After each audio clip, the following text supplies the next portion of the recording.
Universitas Jinling saat ini. Di taman bermain, ribuan mahasiswa baru dari berbagai perguruan tinggi dan departemen dibagi menjadi beberapa kotak untuk pelatihan militer. Pelatihan militer 14 hari baru saja dimulai hari ini. Banyak mahasiswa baru masih sedikit tidak nyaman dengan pelatihan paramiliter intensitas tinggi, baik laki-laki maupun perempuan penuh dengan keluhan. Terik matahari dan panas terik memang sudah sangat menyiksa, dan memang sangat menyiksa bagi mahasiswa baru yang baru memasuki tahun pertama. Ledakan guntur yang tiba-tiba dari barat daa mengejutkan semua siswa di taman bermain. Melihat awan gelap di barat daa, kebanyakan dari mereka diam-diam bersuka cita. Mereka semua mengira cuaca saat ini akan tiba-tiba hujan. Semua siswa merasa bahwa jika hujan lebat benar-benar turun, pelatihan militer saat ini kemungkinan besar akan ditangguhkan, sehingga semua orang bisa bernapas lega. Jika benar-benar tidak berhasil, latihan militer di tengah hujan jauh lebih nyaman daripada berlatih di bawah terik matahari. Oleh karena itu, hampir setiap siswa memandang dengan penuh harap kegugusan besar awan gelap di langit barat daa, berharap awan gelap ini segera menutupi kepala mereka. Semua orang melihat ke barat daa dengan antisipasi, tetapi Lin Wonner menatap kosong ke awan gelap, mengerutkan kening. Dia selalu merasa bahwa awan gelap itu agak aneh. Pada saat ini, Claudia di samping mau tidak mau berbisik, "Xiaowan, jika hujan, mungkin kita bisa istirahat lebih awal." Untuk Claudia, dia telah tinggal di luar negeri, dan untuk tradisi pelatihan militer untuk mahasiswa baru di Universitas Huaxia. Dia pikir itu seperti perkemahan musim panas, di mana semua orang tertawa dan bermain game. 14 hari berlalu dengan gembira. Tetapi ketika pelatihan militer dimulai, dia menyadari bahwa ini pada dasarnya adalah paramiliter 14 hari pelatihan. Jadi sulit untuk membiasakannya untuk sementara waktu, dan saya menendangnya sepanjang pagi dan 2 lecet dikenakan di kaki saya. Oleh karena itu, pada saat ini, dia diam-diam berharap pelatihan militer dapat dihentikan untuk sementara waktu, sehingga dia dapat bekerja keras secara perlahan. Lin Wonner menggelengkan kepalanya ketika dia mendengar kata-katanya, dan berkata dengan ringan, "Rasanya tidak akan hujan." Claudia berkata, dengan awan yang begitu besar dan guntur yang begitu keras, dapat dilihat bahwa ada cuaca konvektif yang kuat. Hujan, bahkan badai es mungkin terjadi. Mari kita nantikan bersama, mungkin itu akan menjadi kenyataan. Lin Wonner memaksakan senyum dengan sedikit kesedihan dan berkata dengan suara rendah, "Sejujurnya, saya berharap lebih dari siapapun. Kali ini akan hujan." Instruktur memperhatikan bahwa banyak orang berbisik dan mendiskusikan apakah akan turun hujan, jadi dia berteriak dengan tidak senang, "Semuanya, jangan berbisik. Hari ini adalah pisaunya, dan kita harus melanjutkan latihan." Terdengar semburan keluhan dari massa. Pada saat ini, semua orang melihat bahwa awan gelap di arah barat daa secara bertahap menghilang dan guntur tidak muncul lagi. Claudia tidak bisa membantu, tetapi berkata dengan sedikit kekecewaan, "Awan gelap yang sangat besar, bagaimana bisa menghilang setelah hanya satu guntur? Bukan waktunya." "Kamu tidak boleh pergi." Lin Wonner mengatupkan bibirnya dan berkata dengan malu, "Instruktur, aku sedang menstruasi." Setelah mendengar ini, instruktur, kemudian dia berhenti bersikeras dan melambaikan tangannya. "Pergi, pergi dan kembali." Lin Wonner berkata ke Claudia dengan suara guntur, "Claudia, aku harus pergi dulu." Sebelum menunggu Claudia ketika ia kembali sadar, Lin Wonner sudah meninggalkan Phalanx dengan cepat. Lin Wonner berjalan keluar dari taman bermain, bergegas kembali ke asrama, berganti ke seragam kamuflase untuk pelatihan militer, mengambil ponselnya, dan memakainya. Mengenakan topeng sekali pakai hitam, sebelum pergi, saya menyimpan ramuan yang diberikan Yi Chen dari lemari, dan kemudian bergegas keluar pintu. Setelah keluar, dia mengirim pesan ke Sister Xian, lalu memanggil Yi Chen sambil berlari menuju gerbang sekolah. Dia takut ledakan guntur tadi ada hubungannya dengan Yi Chen. Jadi dia terus bergumam, "Cepat dan jawab teleponnya. Cepat dan jawab teleponnya." Setelah beberapa saat, teleponnya mati. "Terhubung?" Dan suara Yi Chen datang. "Sawan, apa yang kamu ingin aku lakukan?"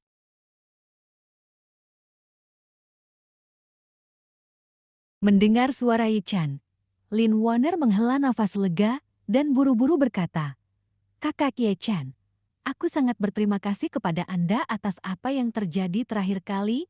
Jadi saya ingin bertanya kepada Anda jam berapa yang nyaman, dan saya ingin mengundang Anda untuk makan malam." Yi Chen berkata sambil tersenyum, "Mari kita bicarakan setelah pelatihan militer Anda selesai. Selama kali ini, kamu harus tetap di sekolah dan jangan pergi kemana-mana." Kemudian, Yi Chen teringat sesuatu dan bertanya padanya, "Ngomong-ngomong, apa yang harus kamu lakukan sekarang? Sudah waktunya untuk pelatihan militer, kan? Untuk menelepon saya." Lin Warner dengan sengaja berbohong dan berkata, "Baru saja tiba-tiba ada badai petir, dan rasanya seperti akan turun hujan. Jadi instruktur meminta kami untuk beristirahat dan memeriksa cuaca."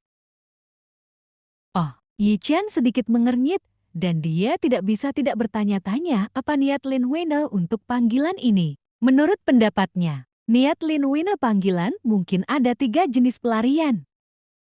Yang pertama adalah apa yang baru saja dia katakan, hanya ingin mentraktir dirinya makan malam. Yang kedua, mungkin karena ledakan guntur barusan, membuatnya menyadari ada sesuatu yang salah, jadi dia menelepon untuk memastikan keselamatannya. Tiga, mungkin dia sengaja menyebutkan ledakan ranjau di telepon untuk mengingatkan dirinya sendiri untuk memperhatikan keselamatan. Tentu saja, tidak menutup kemungkinan bahwa Lin Weiner pertama kali menelepon untuk memastikan keselamatannya, dan setelah memastikan keselamatannya, dia kemudian sengaja menyebutkan badai itu untuk membuat diriku berhati-hati. Lin Warner pada saat ini, setelah memastikan keselamatan Yi Chen, dia tidak berencana untuk berbicara dengan Yi Chen di telepon, karena dia takut jika dia berbicara terlalu banyak, Yi Chen akan meragukan dirinya lagi. Jadi dia berkata sambil tersenyum, "Saudara Yi Chen, maka saya mengundang Anda untuk makan malam setelah pelatihan militer saya selesai. Anda tidak boleh menolak, bukan?" Yi Chen langsung setuju dan berkata, "Baiklah, saya akan mentraktir Anda setelah pelatihan militer Anda selesai." Lin Warner berkata sambil tersenyum, "Oke, tidak masalah. Kalau begitu sudah beres." "Oke," Yi Chen berkata, "katakan padaku." Saat pelatihan militer selesai, berkata, "Kakak Yi Chen, aku tidak akan memberitahumu sekarang, Yun San sekarang, kita akan melanjutkan pelatihan militer lagi." "Oke," Yi Chen tidak terlalu memikirkannya dan berkata, "Kamu harus melakukan pelatihan militermu terlebih dahulu." Lin Warner menutup telepon Yi Chen dan bukannya kembali ke taman bermain, dia keluar dari gerbang sekolah. Rolls-Royce berhenti di depan Lin Warner dan dia langsung duduk di barisan belakang. Sister Xian bertanya dengan heran, "Nona Lin, Anda meminta saya untuk datang tiba-tiba? Ada apa?" Lin Warner berseru, "Tidak apa. Hanya saja pelatihan militer terlalu melelahkan dan saya tidak ingin berpartisipasi lagi. Jadi bawa saya kembali ke Zijin Mountain Villa." Kemudian, dia berkata kepada saudari Xian, "Ngomong-ngomong, saudari Xian, sapa saja para pemimpin sekolah dan katakan bahwa saya tidak enak badan akhir-akhir ini, saya tidak akan berpartisipasi dalam sisa pelatihan militer." Saudari Xian sedikit terkejut, tetapi segera lega. Pelatihan militer adalah kerja keras dan normal bagi wanita muda seperti Lin Warner untuk tidak beradaptasi. Jadi, dia langsung berkata, "Oke, Nona Lin, saya akan membawa Anda kembali ke Zijin Villa dulu. Lalu saya akan berkomunikasi dengan para pemimpin sekolah Anda." Berputar-putar. Bab 2757, kenapa kamu belum melakukannya? Tak lama kemudian, Rolls-Royce yang dikendarai Sister Xian berhenti di halaman Villa Zijin. Lin Warner tidak menunggu Sister Xian membuka pintu, jadi dia mendorong pintu dan keluar dari mobil dan berjalan ke halaman kecilnya di lantai atas tanpa menoleh. Dan berkata, "Saudari Xian, mulai hari ini dan seterusnya, saya akan tinggal di rumah dan Anda akan makan 3 kali sehari. Letakkan tepat di luar pintu halaman saya, dan Anda dapat pergi setelah mengetuk pintu. Saudari Xian terkejut, dia mengerti bahwa Lin Warner tidak ingin pelatihan militer, tetapi dia tidak mengerti mengapa Lin Warner tidak mau keluar. Tetapi sebagai seorang pelayan, tentu saja Anda tidak dapat mengajukan lebih banyak pertanyaan daripada yang seharusnya. Jadi dia berkata tanpa berpikir, "Oke Nona Lin, saya mengerti. Apakah Anda memiliki persyaratan khusus tentang makanan Anda?" Lin Warner berkata dengan santai, "Kamu bisa melihat pengaturannya."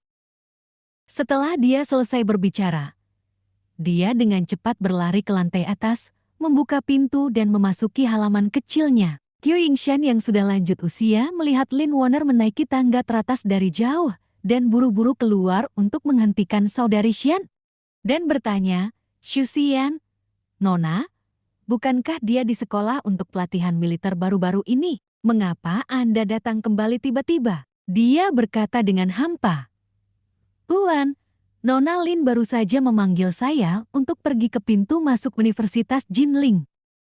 Setelah masuk ke dalam mobil, dia berkata bahwa dia tidak berencana untuk berpartisipasi dalam pelatihan militer. Dia akan kembali ke hidup hari ini. Dia juga mengatakan bahwa mulai hari ini dan seterusnya, dia akan tinggal di rumah. Biarkan saya makan 3 kali sehari di luar gerbang halaman.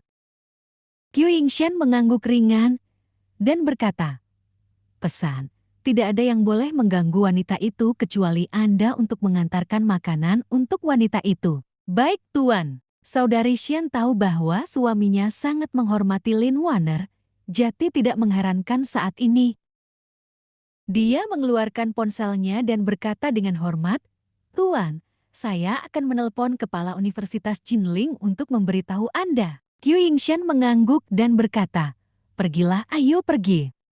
Pada saat ini, Chang Shengbo yang selesai menguji kekuatan Thunderbolt baru saja kembali ke daerah perkotaan dengan gembira. Hal pertama yang dia lakukan ketika kembali ke kota adalah langsung pergi ke Antique Street untuk menemukan Zhang Ermao.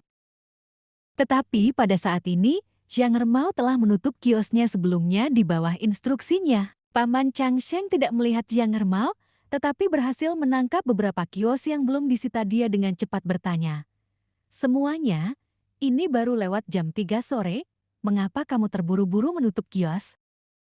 Pria itu sibuk berkemas dan berkata tanpa melihat ke atas, "Apakah kamu tidak memeriksa cuaca ramalan cuaca? Dikatakan mungkin ada cuaca ekstrem. Mengapa Anda tidak menutup kios dan menunggu hujan badai? Kami tutup terlambat." Baru saat itulah Chang Shengbo tiba-tiba menyadari. Dia berpikir dalam hati, "Tidak ada yang namanya cuaca ekstrem, itu tidak lebih dari guntur yang saya keluarkan di Gunung Phoenix." Tetapi ini juga secara tidak langsung membuktikan bahwa guntur yang baru saja saya alami memang menghancurkan bumi.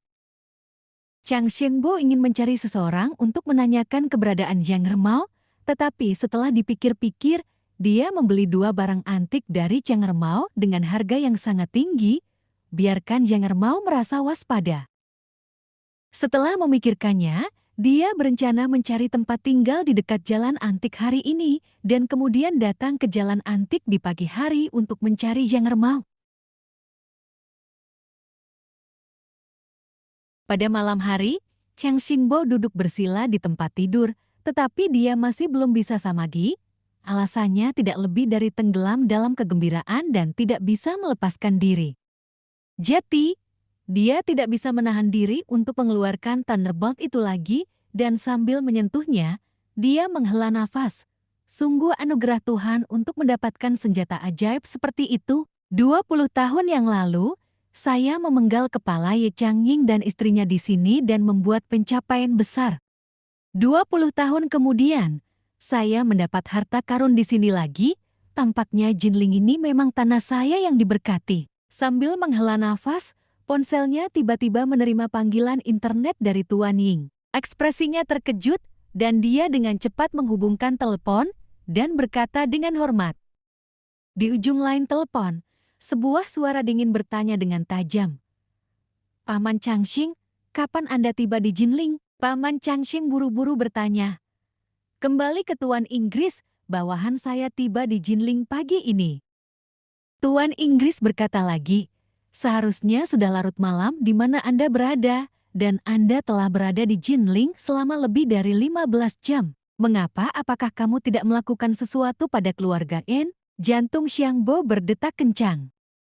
Membuka mulut dan berkata, Buanku, saya baru saja tiba di Jinling hari ini, dan saya belum sempat berkenalan dengan lingkungan Jinling. Tuan itu bertanya, bukankah saya sudah memberitahumu keluarga En semuanya tinggal di Jinling Wanliu Villa?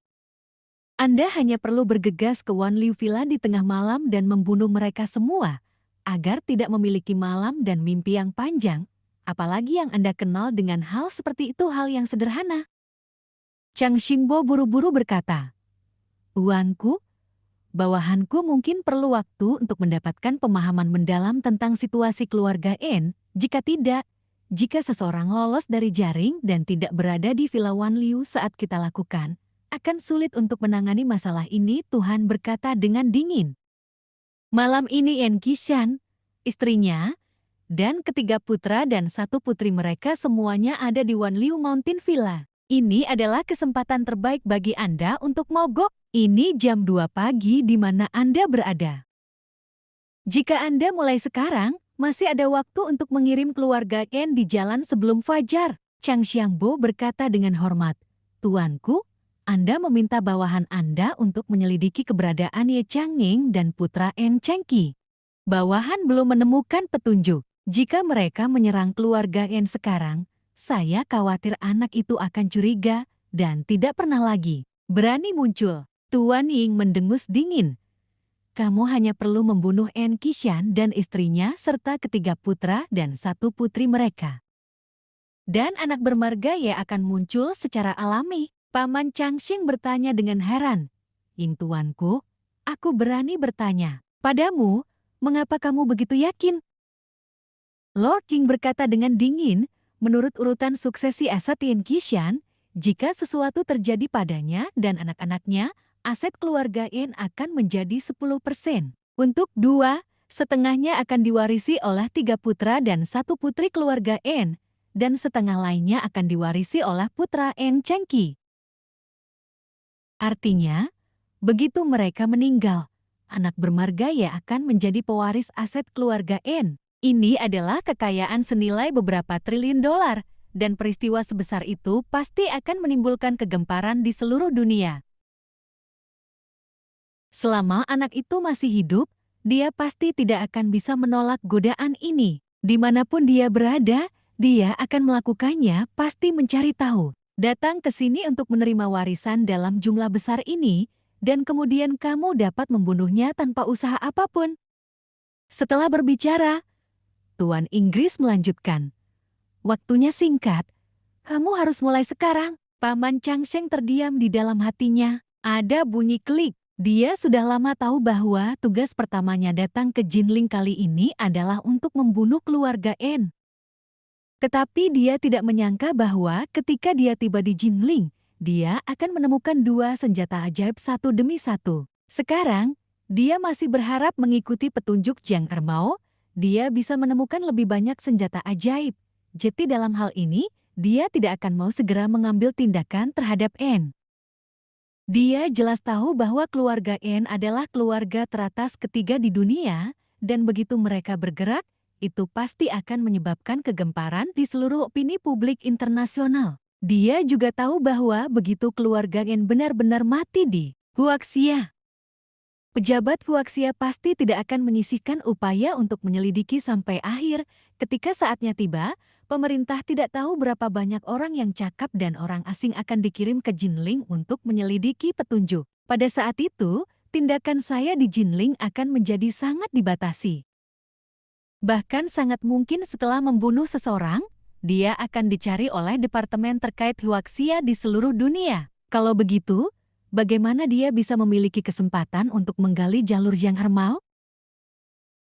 Bagaimanapun, Jiang Ermao bukanlah tokoh kunci dalam pertarungan, dan bahkan jika dia membunuhnya, dia tidak akan dapat menemukan petunjuk untuk keluarganya. Hal semacam ini hanya dapat dilakukan dengan mengakali, bukan dengan paksa. Jadi, Solusi terbaik adalah Ying-Ying. Tuan, dapat memberi diri saya beberapa hari lagi untuk menggali lebih dalam garis yang Hermau dan kemudian pergi untuk menyelesaikan Anjia tanpa gangguan? Tepat ketika dia ragu-ragu dan tidak tahu bagaimana meminta pengampunan dari Tuhan, Tuhan bertanya dengan tajam, "Bao Changsheng, sejak saya meminta Anda untuk pergi ke Jinling, Anda telah mendorong bolak-balik. Anda masih belum melakukannya memberi saya jawaban yang jelas untuk waktu yang lama. Mungkinkah Anda memiliki dua pikiran tentang Poking?" Punggung Chang Xingbo terasa dingin ketakutan, seolah-olah jarum suntik yang tak terhitung jumlahnya telah menembus kulitnya, menyebabkan seluruh punggungnya ditusuk dengan jarum. Dia sangat kesakitan. Dia hanya bisa mengatakan dengan tulus dan ketakutan, "Tuanku telah salah paham dengan bawahanku, dan bawahanku setia kepada Poking Hui. Jadi bagaimana aku bisa memiliki hati pengkhianatan? Hanya saja bahwa bawahan saya masih memiliki sesuatu untuk dilaporkan kepada Anda di masa depan." Tuan Inggris berkata dengan dingin. "Katakan." Chang Xiangbo merenung sejenak, mengertakkan gigi, dan berkata, "Kembali ke Tuan Inggris, bawahan saya mendapat senjata ajaib di Jinling hari ini.